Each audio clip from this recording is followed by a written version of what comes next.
Hello, welcome to my Center to Center YouTube page.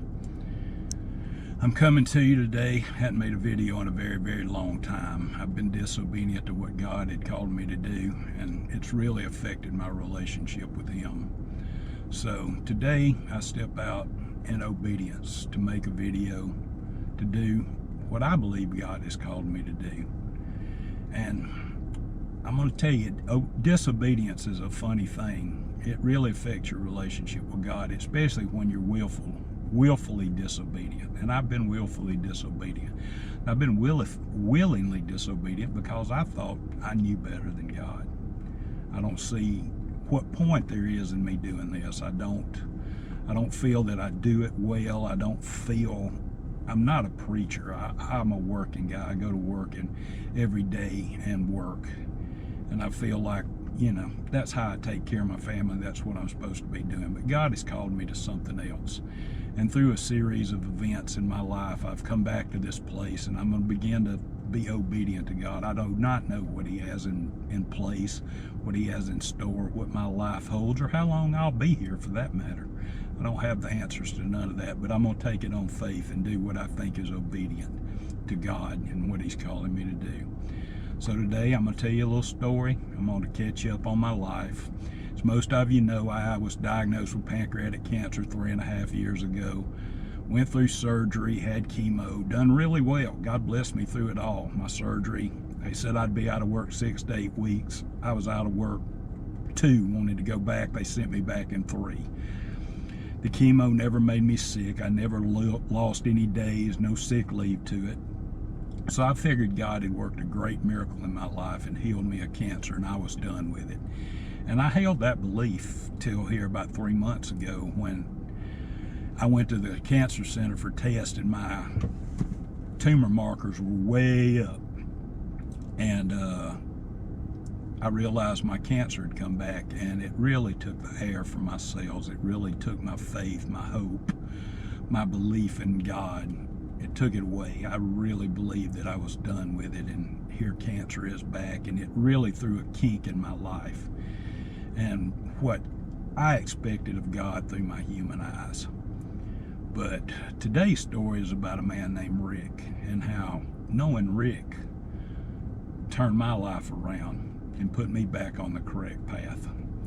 I went to the cancer center to get my first chemo treatment set up, and went inside and done my thing, and I was coming back out, and my friend Rick was standing outside. Now, when I say my friend, Rick and I were more of acquaintances.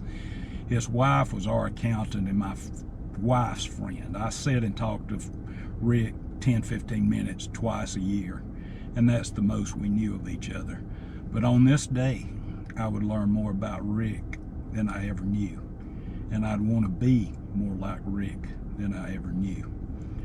I went into the cancer center and had taken care of my business. So I was coming out, and I seen Rick in the parking lot. I recognized him right away, and he was standing close with another man and had his hand on the shoulder of this other man. I walked up behind him, and I went to tell him that I was there, and I heard Rick ask this man, "Can I pray for you?" And that man said, "I would like that very much."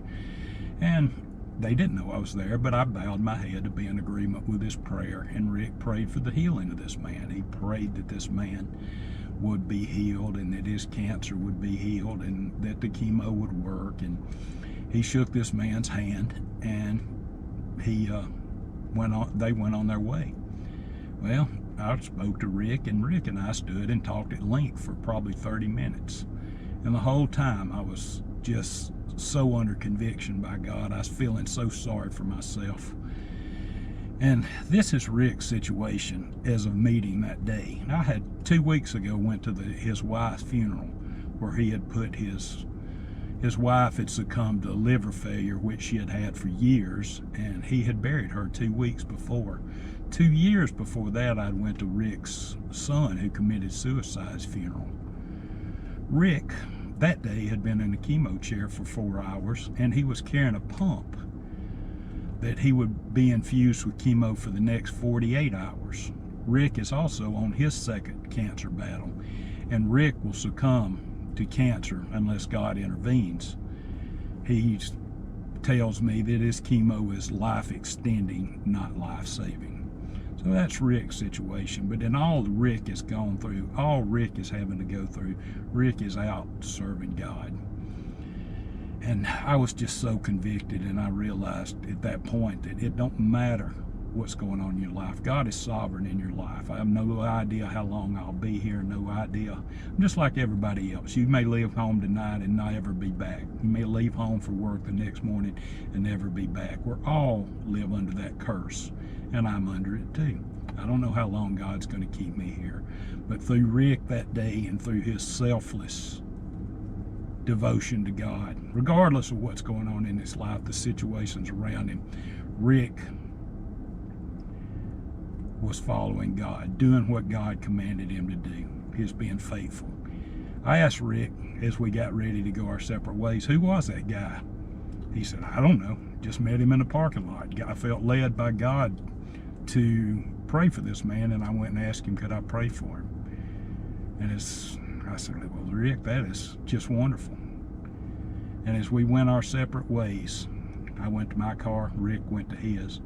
All I could think to myself was, man, I wish I was more like Rick.